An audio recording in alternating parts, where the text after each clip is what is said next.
Martes 1 de marzo. Saúl tuvo celos de David, parte 1. En un caso clásico de cómo actúan los celos, puede verse la historia de Saúl y David.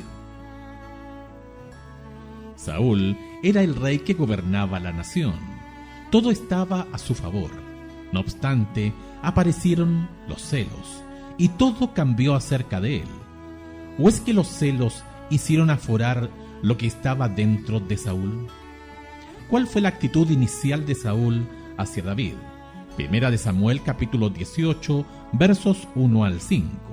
Aconteció que cuando él hubo acabado de hablar con Saúl, el alma de Jonatán quedó ligada con la de David, y lo amó Jonatán como a sí mismo. Y Saúl le tomó aquel día, y no le dejó volver a casa de su padre. E hicieron pacto Jonatán y David, porque él le amaba como a sí mismo. Y Jonatán se quitó el manto que llevaba, y se lo dio a David, y otras ropas suyas, hasta su espada, su arco y su talabarte. Y salía David a donde quiera que Saúl le enviaba, y se portaba prudentemente. Y lo puso Saúl sobre gente de guerra, y era acepto a los ojos de todo el pueblo, y a los ojos de los siervos de Saúl. Las acciones de Saúl muestran que él originalmente tenía una actitud muy positiva hacia David, a quien le dio un alto puesto en su ejército. También considerando la actitud de su propio hijo hacia David, era claro que David tenía el favor del rey. ¿Qué cambió el pensamiento de Saúl? Primera de Samuel capítulo 18, versos 6 al 9. ¿Por qué esa actitud de Saúl es una reacción humana tan común?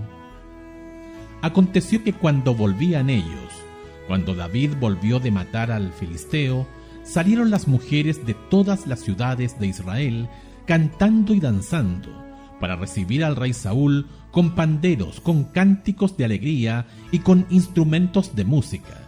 Y cantaban las mujeres que danzaban y decían: Saúl hirió a sus 1000 y David a sus 10,000. Y se enojó Saúl en gran manera y le desagradó este dicho, y dijo: a David dieron 1000 y a mí 1000. No le falta más que el reino.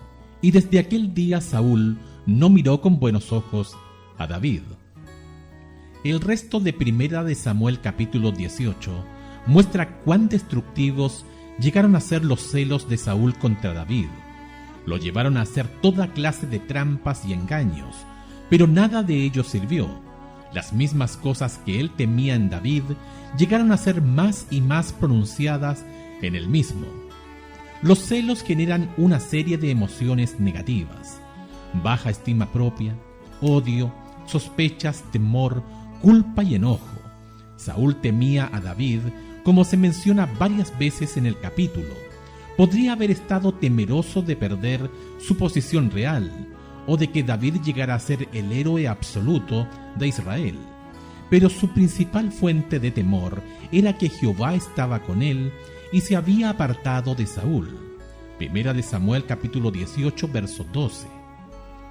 Que Dios lo abandonara era razón suficiente para estar temeroso, pero el temor de Saúl se agrava por el hecho de que Jehová estaba con él. David, verso 12. Saúl era incapaz de aplicar a su situación la lógica de Gamaliel: si es de los hombres, se desvanecerá, mas si es de Dios, no la podréis destruir. Hechos capítulo 5, versículos 38 y 39. Cuando Dios bendice a la gente, no tiene sentido desarrollar celos o buscar su condenación. Dios seguirá bendiciéndola. Por equivocada que fuera la actitud de Saúl, ¿por qué es relativamente fácil entenderla? ¿Cuál es tu actitud hacia alguien que consideras que es una amenaza a tu cargo? ¿Entregas todo a Dios o comienzas a tramar una estrategia contraria?